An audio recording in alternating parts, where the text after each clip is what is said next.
Oman கடற்பகுதியில் கப்பல் விபத்தில் சிக்கிய தனது கணவரை மீட்டு தரக்கோரி கடலூர் மாவட்ட ஆட்சியர் அலுவலகத்தில் எழிலரசி என்ற பெண் போராட்டத்தில் ஈடுபட்டார்.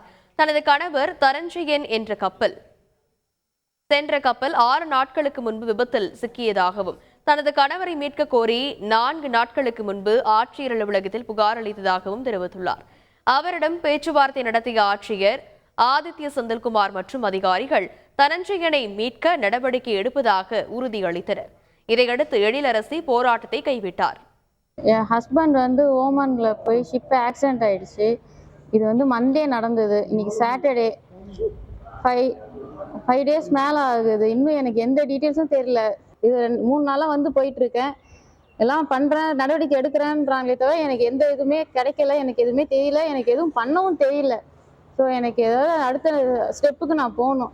அதுக்கு எல்லாம் முடிஞ்சதை எனக்கு ஹெல்ப் பண்ணுங்க. செய்திகளை உடனுக்குடன் தெரிந்து கொள்ள உடனே சப்ஸ்கிரைப் பண்ணுங்க.